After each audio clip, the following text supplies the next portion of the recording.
सभी जो सहायक प्राध्यापक भर्ती के लिए उत्सुक है उन सभी परिवारजनों को नमस्ते। आज हम चर्चा करने वाले हैं एमपीसी के लिए जो पाठ्यक्रम तय हो चुका है यानी कि तय होने वाला है जो सेट के सिलेबस के आधार पर ही है। ऐसा नहीं है कि सिलेबस यहाँ अलग होगा।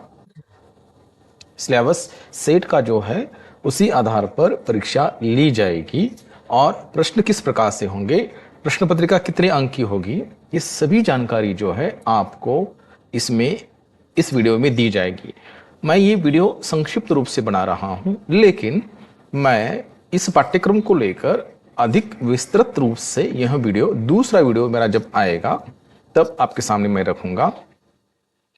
महाराष्ट्र राज्य व्याख्याता पद के लिए राज्य स्तरीय पात्रता चाशनी सेट परीक्षा का ही यह सिलेबस है, लेकिन सिर्फ 10% सिलेबस जो है पाठ्यक्रम जो है चेंज हो जाएगा, बाकी जो है जैसे कि वैसे रहेगा।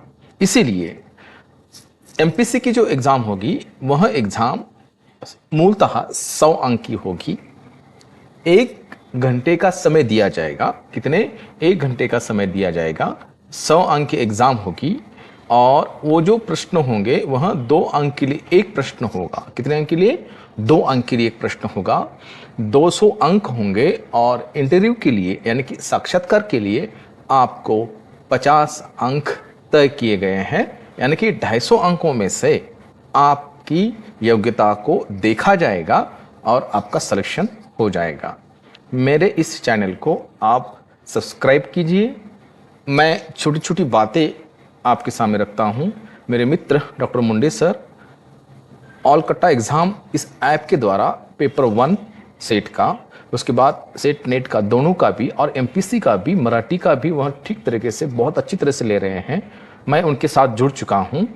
मेरा ये नंबर है, आप मुझे कॉल कर सकते हैं 90289035 और 57 यानी कि 90 28 90 35 57, या मुंडे सर को भी आप कॉल कर सकते हैं। चलो तो देखते हैं पाठ्यक्रम पर संक्षिप्त रूप से एक नज़र डालते हैं और मूलतः अगले वीडियो में किस प्रकार से प्रश्न पूछे जाएंगे उन प्रश्नों पर भी गहराई से जड़ से चर्चा करते हैं। हिंदी भाषा और उसका विकास, मूलतः देखा जाए तो हिंदी भाषा को लेकर प्रश्न पूछे जाएंगे, हिंदी साहित्य को लेकर प्रश्न पूछे जाएंगे, हिंदी भाषा का विकास किस प्रकार से हुआ इसको लेकर पूछे जाएंगे। दोस्तों, एमपीसी के अंतर्गत आपको तो फिलहाल की स्थिति पता है। जो छात्र कड़ी मेहनत करेगा, आकाश पाताल एक करेगा, उसका सिलेक्शन निश्चित है। मेहनत आपकी है जो रंग लाएगी। जिस प्रकार से देखो, आपके पास तो पाठ्यक्रम बहुत सारा है, 10 इकाइयां हैं अलग अलग प्रकार की।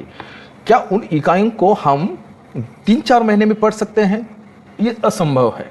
लेकिन उसी में से जो बहुत महत्वपूर्ण पाठ्यक्रम जो है उसको आप पढ़ोगे, स्मार्ट वर्क ठीक तरीके से करोगे, किस प्रकार से प्रश्न आ सकते हैं इसको देखोगे तो आपको सफलता जरूर मिलेगी। आप उस सीढ़ी तक पहुंच जाओगे सॉरी, आप उस रास्ते तक पहुंच जाओगे जो आपको बुला रहा है। इसीलिए करत करत अभ्यास जड़मति सुजान होए कहा जाता है, वैसे ही तो हिंदी की ऐतिहासिक पृष्ठभूमि, भारतीय आर्य भाषाएं, मध्यकालीन आर्य भाषाएं, पाली, प्राकृत, शिवश्रेणी, अर्धमागधी, इन सब का विश्लेषण किया जाएगा। साथ में इसके ऊपर किस प्रकार से प्रश्न पूछे जाएंगे यह भी देखा जाएगा। हिंदी शब्द रचना के अंतर्गत भी ध्वनियों का वर्गीकरण भी किया जाएगा। उपसर्ग, प्रत्यय, समास, व्याकरण के इन सभी वाक्यों को, रचना को आपके सामने प्रस्तुत किया जाएगा। बोली भाषा, मानक भाषा, राष्ट्रभाषा, राजभाषा, संपर्क भाषा, इन सब को आपके सामने रखा जाएगा। हिंदी कंप्यूटिंग का क्या महत्व है इसको लेकर भी और संवैधानिक स्थिति को भी आपके सामने रखा जाएगा। ये पहले इकाई के अंतर्गत आएगा। दूसरी इकाई हिंदी साहित्य का इतिहास, आचार्य रामचंद्र शुक्ल के किताब को संदर्भ बनाकर आपके सामने इन हिंदी साहित्य के इतिहास को रखा जाएगा।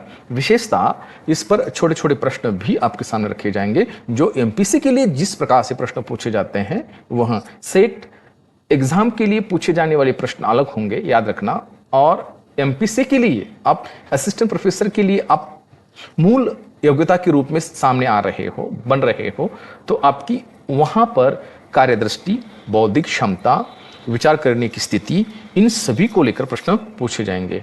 हिंदी साहित्यिक दर्शन, हिंदी साहित्य के इतिहास लेखन की पद्धतियां जो है, विशेषताएं, कालिभाजन, इन भक्ति काल, जो 4 मूल काल है उसको लेकर छोटी छोटी बातें आपके सामने रखी जाएगी। हिंदी साहित्य की गद्य विधाएं उसके अंतर्गत आती है। आलोचना हो, निबंध हो, कहानी हो, नाटक हो, इनमें कुछ प्रमुख उपन्यास हैं। उन उपन्यासों की कथा, उसके ऊपर किस प्रकार से प्रश्न पूछे जाते हैं, लेखक का परिचय, ये सभी बातें उसके अंतर्गत आ जाएगी। इकाई क्रमांक 3 साहित्य शास्त्र, काव्य के लक्षण, काव्य हेतु, काव्य प्रयोजन, और जो रस सिद्धांत है, अलंकार है, रीति है, ध्वनि है, वक्रोक्ति है, रस निष्पत्ति है, सादरीकरण। भारतीय तथा पाश्चात्य काव्यशास्त्र के प्रमुख लेखक जो है, सिद्धांतिक लेखक जो है, उसको लेकर भी आपके सामने विश्लेषण दिया जाएगा।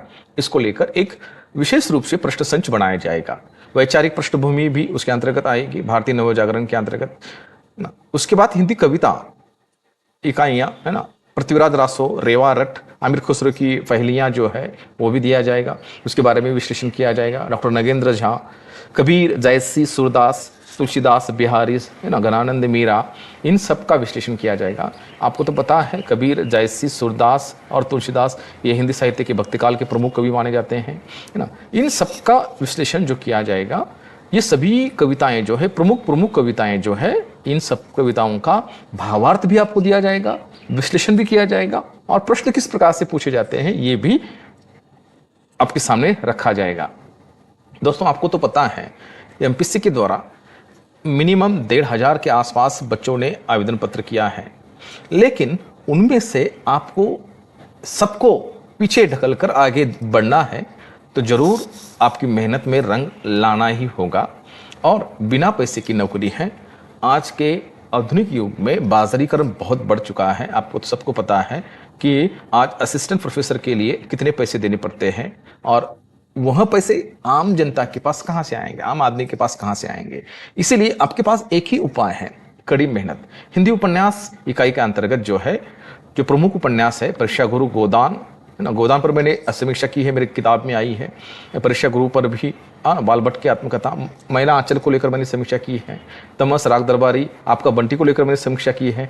धरती धन्ना अपना को लेकर मैंने समीक्षा की है। ये सभी बातें मेरे पास अवेलेबल है, मैंने उस पर अध्ययन किया है, ठीक से लिखा है, वो आपके सामने मैं जरूर एमपीसी के एग्जाम के लिए जो महत्वपूर्ण है उस आधार पर आपके सामने मैं रखूंगा। हिंदी कहानी में बंग महिला, एक टुकड़ी भर मिट्टी, माधुरा सप्री की बहुत सुंदर कहानी है। उसके बाद उसने कहा था हिंदी की प्रथम कहानी, यानी कि चंद्रदेव शर्मा गुलेरी की पवित्र प्रेम को अभिव्यक्त करने वाली यह कहानी है। आकाशदीपी जयशंकर प्रसाद की बहुत सुंदर कहानी है, अपना अपना भाग्य, जयेंद्र कुमार, तीसरी कलम, है ना। ये सभी कहानियों को मैं आपके सामने बहुत सुंदर तरीके से रखूंगा। उस पर जो प्रश्न अब सामने आएंगे उसका भी विश्लेषण किया जाएगा। ये 8वीं इकाई नाटक साहित्य जो है, भारत दुर्दशा, भारत हिंदू का अंधेरी नगरी, भारत दुर्दशा, है ना। उसके बाद ये सभी नाटक जो है, इन सभी बन्नू भंडारी का महाभोज है ना, एक और द्रोणाचार्य, बकरी है, आगरा बाजार है। ये सभी नाटकों का विश्लेषण आपके सामने एमपीसी के लिए जिस आधार पर प्रयोग किया जाता है उस आधार पर रखा जाएगा। निबंध लेखन है, शिवमूर्ति, प्रताप नारायण मिश्र, बालकृष्ण भट्ट, रामचंद्र शुक्ल, हरिप्रसाद द्विवेदी, विद्यानिवास मिश्र, विवेकी रायनामोर सिंह, इनका भी विश्लेषण आपके सामने रखा जाएगा। आत्मकथा, जीवनी, अन्य विधाएं भी उसमें आती है। इन सभी विश्लेषण किया जाएगा और आपके सामने प्रश्नों को लेकर विश्लेषण रखा जाएगा। मुझे लगता है ये विश्लेषण आपके लिए बहुत सुंदर होगा और आप इस वीडियो को देखने के बाद 100% इस पर विचार करेंगे। धन्यवाद।